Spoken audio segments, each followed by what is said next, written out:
Ryan Jones here, Welsh Athletics National Talent Development Coordinator, and I just want to welcome you to the 2020-2021 webinar series for throws. So there will be 6 webinars over the course of 2020 into 2021. Some of them will be ranging from myself. We'll have 3 where we look at various topics which are published on the Welsh Athletics website, and we will have 3 exterior coach or athlete coming in just to talk about topics that are very important within the throws community, developing young athletes, developing older athletes, developing coaches, and moving forward. So what is this webinar about, and what are we going to look at? Again, remember, this is going to be a short whistle-stop tour of a webinar. We've got 20-30 minutes. There are options to email me. Please email me any questions, and I can assist in any way possible. But what is the aim for today? So, to understand how to adapt training for throwers during the winter months and how to adapt that as a group. So, we live in Wales. We're not fortunate to live in a country where we have 365 days of the year. We live in a place where most of the time it's going to rain and be cold and be wet. And unfortunately, a large number of our clubs, a large number of our coaches coach outdoors during the winter months. So I thought it was very important to see how we can adapt that winter training to make sure that athletes get the most out of it, and what I like to call in contact time training. Okay, so in contact time is how much time the coach is actually coaching that one athlete, not the whole group, but that one athlete. How much is that athlete getting out of the session? So what are our objectives? So practice tools, delivery tips, adapting the winter, combating the holiday season, the Christmas season. I love Christmas myself, but we need some of our athletes to train over it, and how we can give them stuff to go away with and work on, changing it up, developing the athlete first. So at a young athletes, and this whole webinar is looking at young athletes, so your 11 to 15-year-olds, is how we can develop them first as an athlete and as a thrower second, okay? They need to be athletic, okay? Athletes are athletic. Throwers are athletic, okay? We don't see any throwers now in current times where they are not athletic, where they can't move at speed, okay? Where they can't execute movement drills at a high quality, okay? How to get the best out of a group dynamic. Again, coach, club coach, coaching 20, 30 athletes. It can be a challenge, you know what I mean, even around 12, if you have a coaching assistant, you can have more. But coaching 12 athletes to a technical event such as shot put, discus, javelin, hammer is going to be hard, and then use of different equipment, and how to really set up the space that you're coaching in.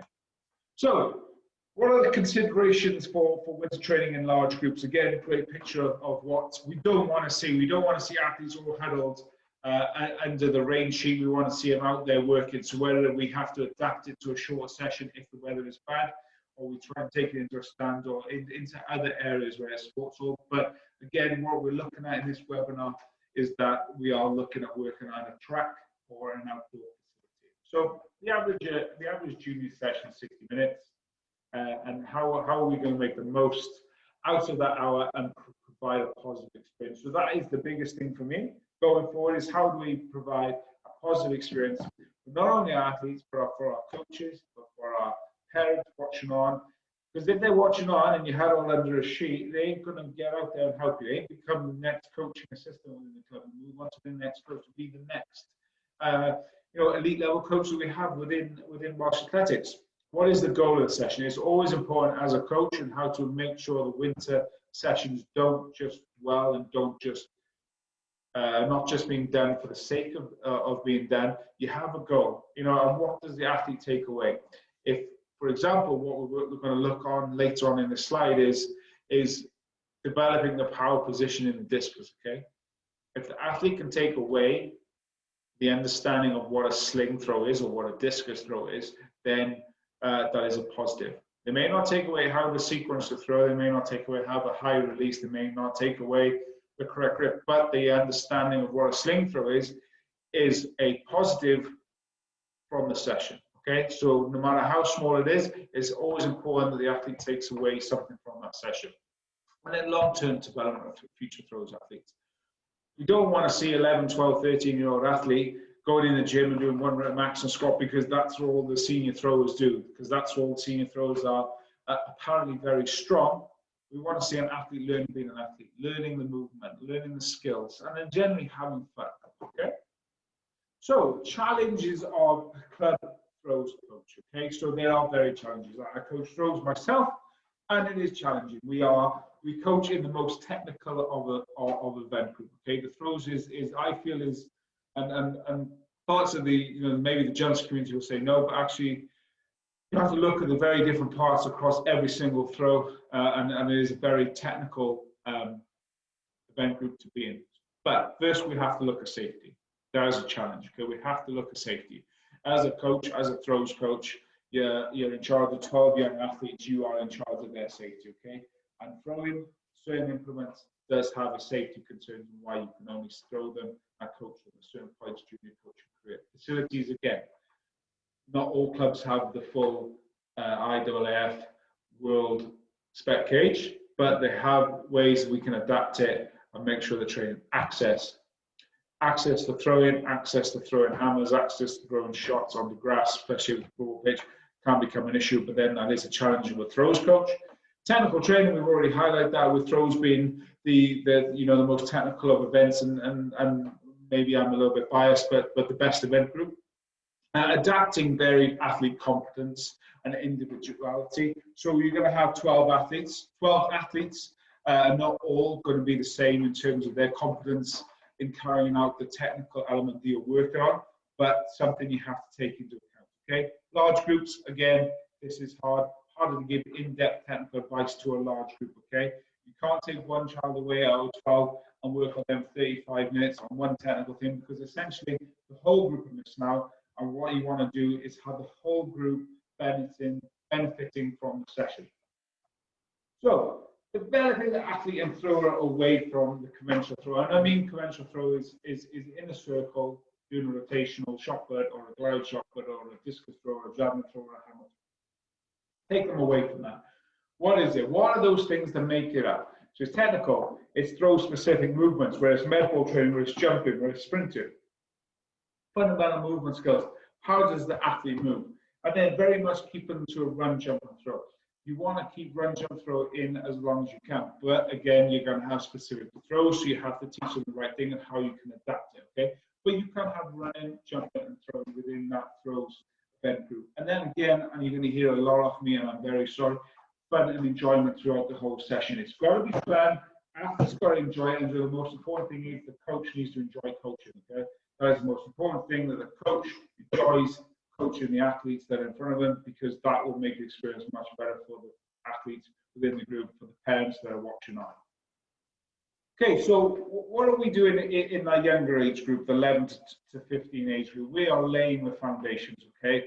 So we're not creating that Olympic gold medalist, or we are creating that future Olympic gold medalist, okay? But we are not putting the icing on the cake and looking at the finer details. We are putting the foundations in to build the athlete upon. So, for example, looking at the blocks in front of you, you have the ones to the right hand side, which has multiple blocks, different shaped blocks. We've got triangles, we've got squares, we've got rectangles, okay? That is what we're looking at an elite performer that's been training for 10, 15, 20 years. Those are all the things they've put in place over the years. We're looking at those 3 blocks, A, B, C, D, and F. We're looking at developing those strong foundations at a younger level. We don't want the blocks on the left-hand side where they're a bit apart, where some are missing. We want to encompass the whole athlete. We want to develop the athlete, not just the throws area of the athlete, okay?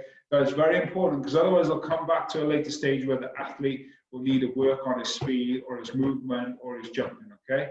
So we need to keep it involved. So throughout this webinar, and what I would like to see, and it doesn't get enough exposure, is the physical preparation books that the Welsh Athletics developed in 2012. This is the book, this is the red book, this is resource 1, okay? This is on the coaching resource page on the Welsh Athletics website. link is below on the slide. But this we will reference to throughout this, okay? This has some great exercises that you can do with your young athletes throughout the training session, how you can help and how you can use different training methods throughout the winter months, okay? So you're not just throwing. There's nothing worse than being an ex-shopper. There is nothing worse digging down a 12-inch hole because the shop was down in the grass, okay?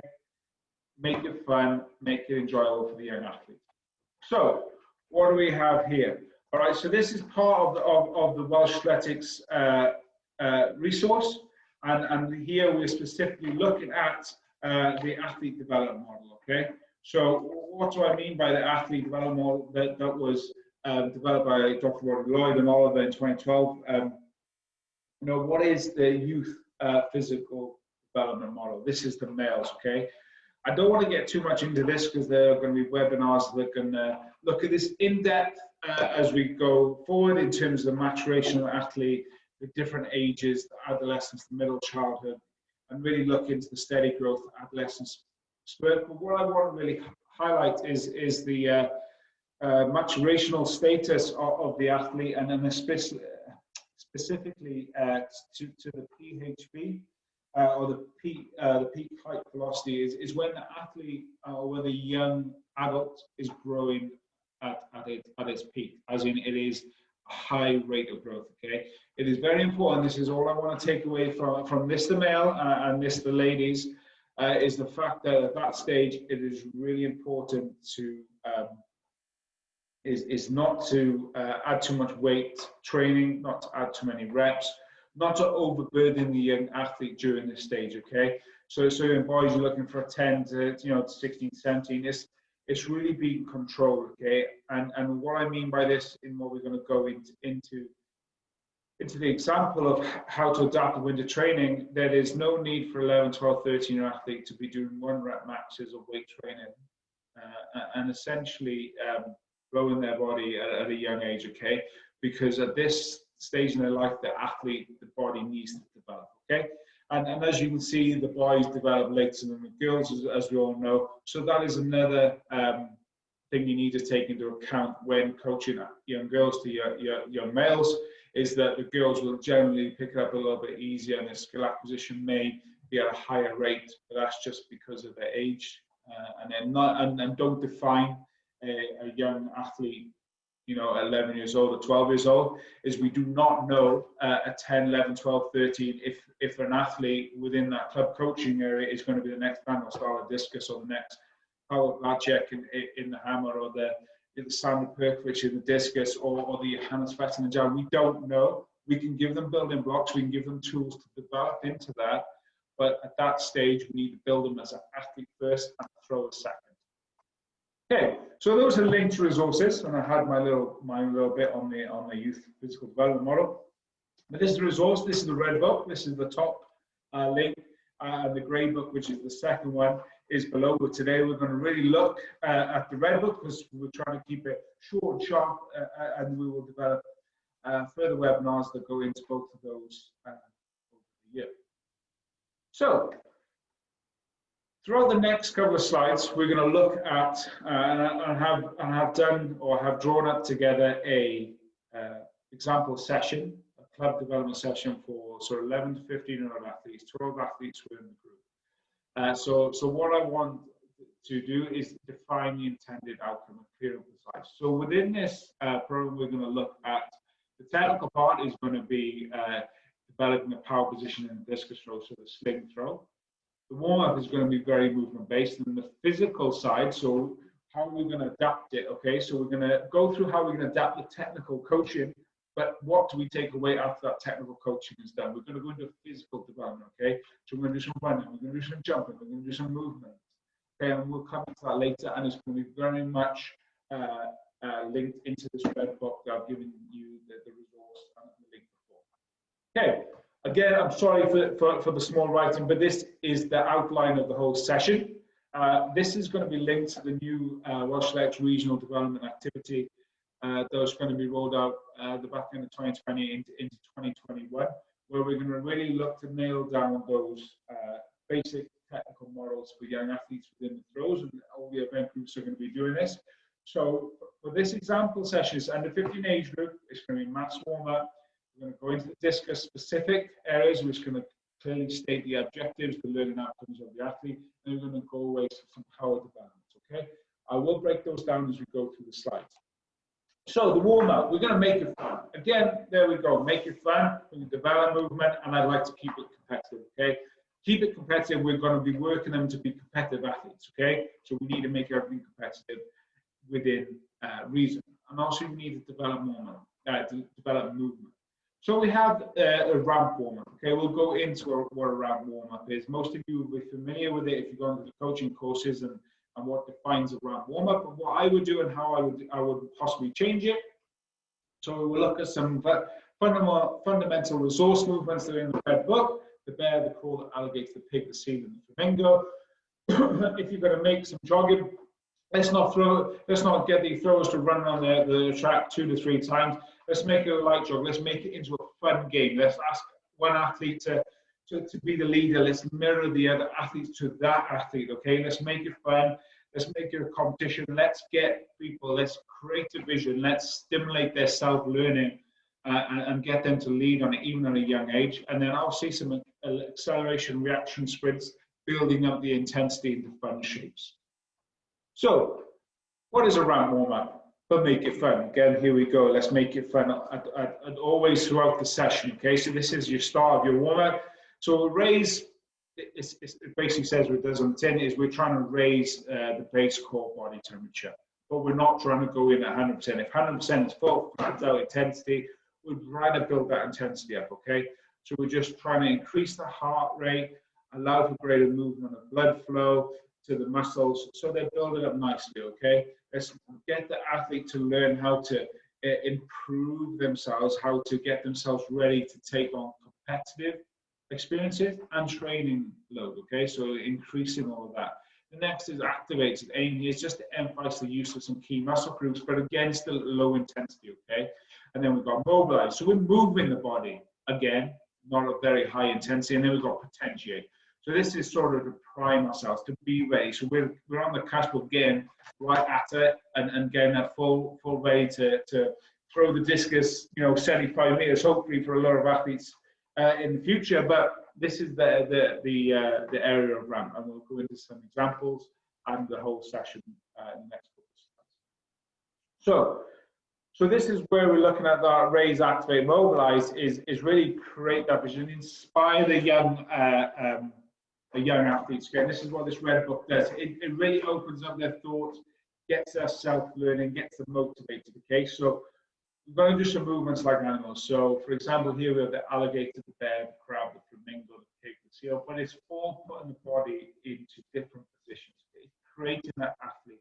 It's getting them to have body weight, to be able to use their body weight to create positions. Go into the crab position. It's a hard crab position. I want everyone to go and try the crab position after this. Take a look at that. Go and try it after. The flamingo, the pig, the seal. They're all movements, but it's all getting the body ready to complete the session. But it's making it fun and it's doing something different. So next we move on to that activate and mobilize. And this is still at low intensity, okay? But we're still doing low intensity, but very specific to throws, okay? We're trying to make it specific to throws, but there is transfer into other events, okay? So how are we going to do that? We want to make it into groups, okay? So we don't want one athlete going at a time. We want to go, as a picture in the right hand side, we want to go in pairs or threes, okay? Pairs or threes. So we can do a seated chest pass. We can sit on the track. We can pass the med ball. We can do an overhead pass. We can have them in a line where we can pass overhead, but it's moving. We can do the side pass to each other. We can have a little bit of a throw into that. And we can have a reverse heave maybe for distance, but again, dictating the intensity to the athlete. We can then do the same. We can do one leg kneeling. We can do the one leg kneeling chest pass. We can do the one leg kneeling overhead pass. We can do the kneeling side pass. We can do the standing side pass. We can do single support. Because when we're going to throw, when we're trying to move into the full rotational throw with the shot or discus or the hammer, you are going to be on single support and you are going to be moving from single support to double support. Step forward, as the picture of doing the step forward chest pass. These are all things that can activate and mobilize within the movement. This doesn't have to be done as part of the main body of the session. If the objective is to get the thrower, build those blocks, build those foundations for a young thrower, then chest pass, overhead pass, side pass, overhead throws, cables are going to be key to their training, over the next 5, 10, 15, 20 years, okay? Carry on pairs. Why are we carrying on pairs? Because there's more contact time in training, okay? If you just got one athlete, they throw the med ball, they go collect, they come back to pass on to that person. That means out of the 12 athletes, we've only got 2 engaged. We don't want 2 engaged, we want 12 engaged. We have 6 and 6 lined up opposite each other, throwing the med ball to each other, throwing the football to each other, throwing the tennis ball to each other, but in those positions, increasing the intensity. So potentiate. So this is where we get ready to go. So what I want to do here, a throws is an explosive move. It's a fast movement, okay? So we're going to make it specific. So they're still in their pairs, they're still in their lines of 6 and 6, but how can we do it? We can now make it into overhead explosive throw, okay? An overhead throw, an underarm cable toss, a more explosive step inside pass, okay? It's just about gauging the intensity and making the intensity grow into the main body of the session. And we're just going to show this video just to show what I mean about it. And it didn't work. It will work. Oh, it didn't work again. I'm sorry about this. It will work.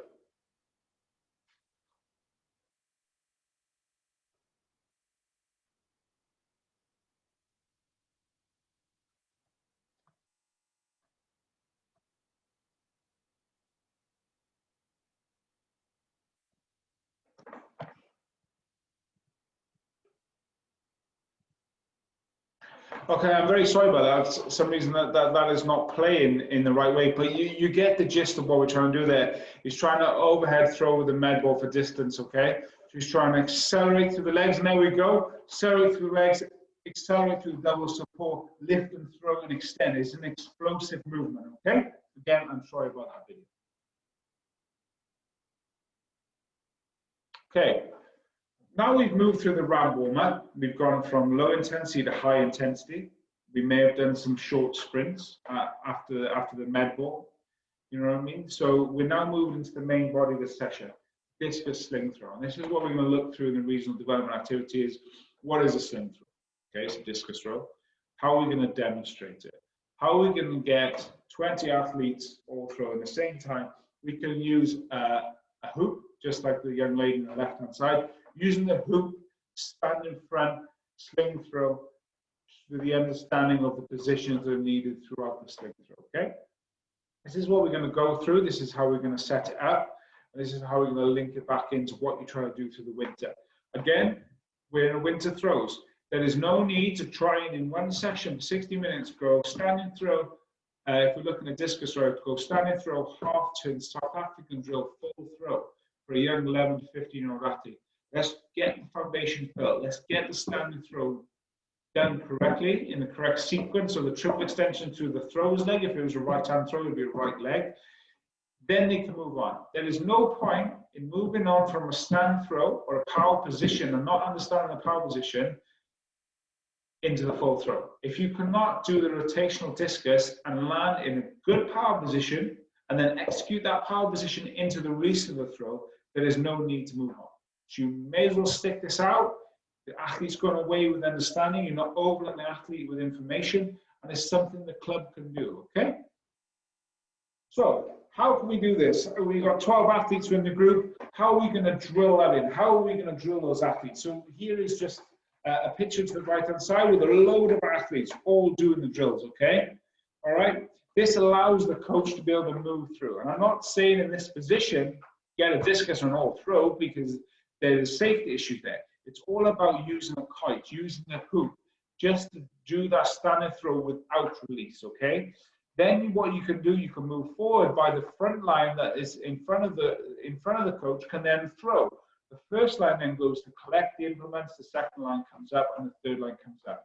This allows you as the coach to see each athlete, okay?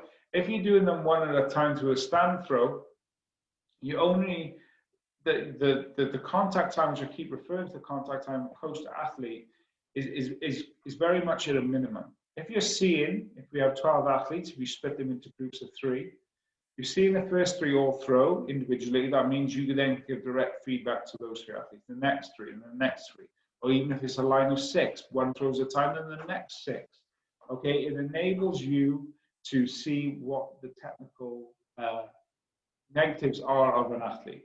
But again, there's no need to throw. You can work the power position with kites or hoops and make sure they're doing a sequence of the triple extension through the throws leg correct. Okay, the next setup is as on the right hand side. We've got 6 stations. Okay, don't have to be a conventional throw just from the circle. Okay, there's enough space around tracks. Okay, cordon it off. Take over the D's at the top of the track. Take over the infield. If you're not, make sure there's no other throws. Make sure it's safe first, but take it over and allow different sections, different areas of learning from different parts of what you're trying to get out of the session. So we've got station 1 to 6 here. So station 1 is a sitting or kneeling putt for distance with a large weighted ball. Okay.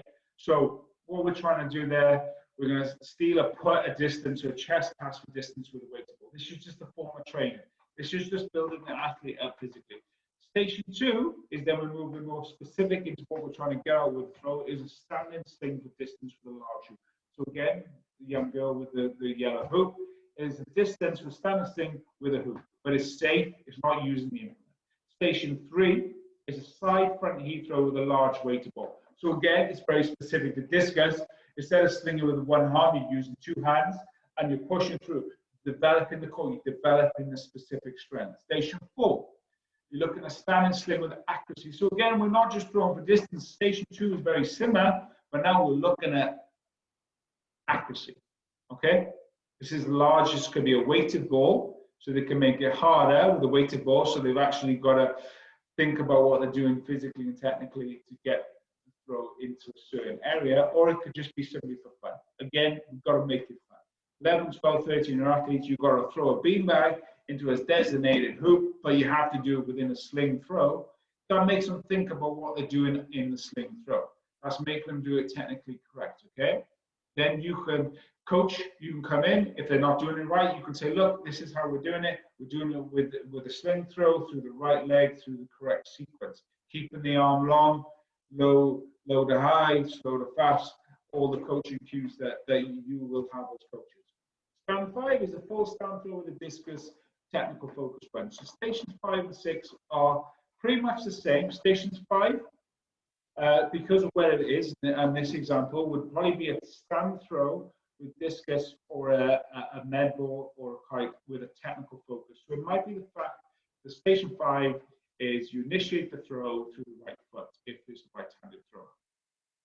But then station 6, out of the circle as it looks in the diagram, is actually with a discus for release, okay? So station 5 is prepping the athlete for station 6. So stations 1 to 6 is prepping the athletes moving through. So all the athletes start at station 1, it goes 2, 3, 4, 5, 6. This enables you then to watch the very focused technical points of stations 5 and 6 whilst the athletes move from 1 to 6. This also allows you to recruit help, okay? So you want to have more help. You want to have more coaches. The throws coaches within the club might be working by themselves. You want to have assistants, okay? If you've got a coaching assistant, you've got an old athlete that's learning to go, you're going to have that watch over it for you, okay? Station 1, sitting, kneeling, very easy to manage whilst you're focusing on stations 5 and 6. But again, that in contact time, that training time of the athlete is heightened. So at that 60-minute session, they're getting more than just 5 minutes of throwing, okay? They're going to get 20, 30 minutes of constant work. Again, it's working the athlete, it's getting their blood flowing, it's getting it moving, it's getting the enjoyment factor. Okay, so come away from here, we've got all the athletes, we need to speak to the athletes, we need to understand what they've come from. And this is really the important thing of the winter training. And I would advocate, if the weather is bad, you just don't do this out in the rain, you try and get somewhere dry if you can. And then you really question what the athletes have learned or what the outcome of the session they perceive to be, okay? This enables you to move on to the next session. This enables you to evaluate, was this session working? Can we move on? Can we make changes for the next session? So we can ask the athlete, what is the sling throw?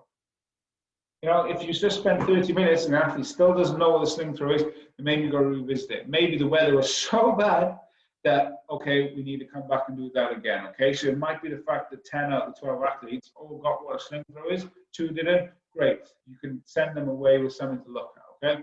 How is the setup in the correct position? Does the athlete understand the sling throw and the demonstration of understanding? Can they demonstrate? Can you pick 1 or 2 out to demonstrate what they're doing? Transferring the power of double support into med ball. Can they do an overhead toss? Those are learning outcomes that the athlete can take away from the session, okay? Right, that is the practical, technical part of the session done. So we've got 10 minutes warm up, we've got into 30 minutes of practical, technical focus. All the athletes are moving about, still warm, still ready to go. We move into a physical component, okay? Just before we move on, this is the adapted equipment that you can use that we spoke about through the last couple of slides. We've got the hoop, obviously we've got the discus, we've got the discus with the strap, we've got the D-ball with a handle, we've got the med balls, and we've got the hammer handle with a chain, okay? These are things, as a throws coach within the club or within the regions across Wales, you can get your hands on, okay? If you need assistance in looking or sourcing this equipment, please ask me. Okay, I can point you in the right direction. I can see what your goal or your outcome or what you need is for that session. And I can say, right, we need the D-ball, we need the discus. You probably have a good idea of what you need, but if you do need help, this is what I'm here to do. Okay, so the physical or the power development, we want to look at power development on double support. Again, the lens hand in hand with what we're trying to do with the power position, double support, weight on the right, transferring to the left, correct sequence of the sling discus throw. But again, we're trying to create the athlete as a whole. And again, preparation, squat, lunge, lateral lunge. It helps them, it's getting them moving, it's physically developing them. And then we've got 3x3 jumps. So by 3x3, I mean you've got 3 sets of 3 reps, okay? Remember, you don't want to overload athletes. You don't want them to be doing thousands upon thousands or hundreds upon hundreds of contact times in terms of jumps. It's about keeping the athlete and allowing them to develop, allowing them to self-learn, okay? So again, we're going to look back at this physical red prep book here. It's got a physical red book. All these pictures that are coming from are all in here. You get this on the website, okay? So, we've got lateral lunge, squat, and lunge. Everyone, we know what lateral lunge is, we know what a squat is, we know what a lunge is, but this is something that athletes can look at, right? What are the technical points, okay? We talked about adapting the winter training. We can give these out to the athletes, okay? They can go back, the parents can have, what is a flat back? Hips push back and down, trail legs straight. They're giving them things to allow, okay? They may have the rounded upper back in the lateral lunge, okay? We can see that actually that is not what I need to do. They can look at keeping that flat back, okay? This allows you then to take away learning, okay? You've got a 60-minute session per week. It's allowing them to do something away from training, okay? You got to stimulate that self-learning athlete. They enjoy it, they love it, they want to be the next best discus thrower. Right, let's take away, this is what you can do at home. Okay, so next we've got, and this is in the book, you've got your athletes, you've got your 2 lines of 6, we've got some boxes, you're lucky enough to have some boxes. If you haven't got boxes, you've got steps, you've got curves, you've got sidewalks, you've got areas what you can do. If you can't jump onto a box, you can jump over cones, you can jump over low hurdles or SAQ hurdles. You can make things within the group. You can jump over the athletes if they've got bags. You can have them jump over the bags and just land in a controlled position. Again, we've got technical points here: soft landing, full foot contact, assumed back squat position. Okay, again, this is a good for throws. It's that full foot contact. It's learning how to work the ground, learning how to set yourself up on the ground, okay? And this is really ideal in what we're trying to do. So we've just done 3 sets of 3. First group was gone, they've done a jump onto a box, great.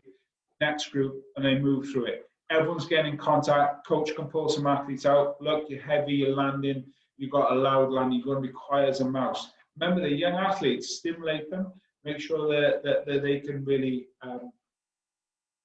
feel what you're trying to get them to do, okay, or hear what they're trying to get them to do. All right, so jump in place. So jump in place and horizontal jump is progression. So jump in place is jumping for height, okay? We can do this. If you don't want to jump for height, there's places you can do that. You can get them to reach up, you can get them to mark or put a post-it note, and then you can try and see how far they can jump above it, okay? You can really measure, you can make it competitive. Horizontal jump again, you can do this in the sand. If you can do this in the sand, great. You can do it on the grass, into a soft area, okay? It's got to be safe. Make sure they're not slipping. But again, full foot contact, soft landing. Again, you can make this competitive, okay? Horizontal jumps. So we do horizontal jumps. The distance, we can measure it. We can give the athletes a measure, okay? But again, it is creating the athlete as a whole, okay? If they become a long jumper, great. If they become a discus thrower, even better. But it is developing their power and developing as an athlete in general. So multiple jumps. Again, this is just like the standing long jump, but it's multiple jumps. So it's 2 bounds or it's 3 bounds. Measure it. Distance. Make sure they're landing with the quality transition. Make sure they got full contact on landing. Assume back squat position upon landing. So then we're revisiting what we just did before. The back position, the back was straight, nice head up high. Good. It's good positioning. It's giving you ideas to go away with. It's giving the athletes ideas, to go away with. It's allowing the coach to give quick feedback. And again, using the red book is ideal. Okay, so that would really become towards the end of our physical 20 minutes. By the time you went through this, 12 athletes, you went through the 6, you can revisit it. If there's areas they like to do, you can come back to a competition at the end. If they all want to do a competition for the standing long jump, great. You can get it done, you can make it fun, make it competitive, okay? And that's really the overall area of the session that I was looking at. But and one thing I wanted to, before we go into the recap is, and I love this picture of they say a shot for another T-Rex sports fail, okay? But it's not a fail, it's just the way the athlete is made up, okay? All right, so remember, you're coaching young children, young adults. You've got to make it fun, make it competitive. You've got to allow for their self-learning, self-motivation to do the sport, okay? If you give them the tools, we're building the blocks, they will be able to go away, okay? If you're going to say, throwing the discus, your nice short arms into throwing on nice long arms, you're not being that T-Rex. Okay, inspire that, create that vision, create that mindset, allow them to make it fun and competitive. Okay, use things, in the arts of pedagogy, in teaching, that you're giving them things they can learn in school, or they learn by watching TV, animals. We've already done the alligator, the crab, the bear in the warm-up. You can take it through the whole session. Okay, you can make it fun, you can make it competitive. You can use examples of technical highlights from world examples, okay? All right, and that's what it's going to do. For you, my guys, I say you're throwing the discus like a T-Rex, because you've got short arms, okay? Nice and long, okay? Use the legs. Look at the size of the T-Rex's legs compared to his arms. It's creating that. And I know I'm going on about this, but it's just inspiring the young athletes to learn and want to do more. Okay, so recap. It is very short. We're trying to keep these short. Is to understand how to adapt from training.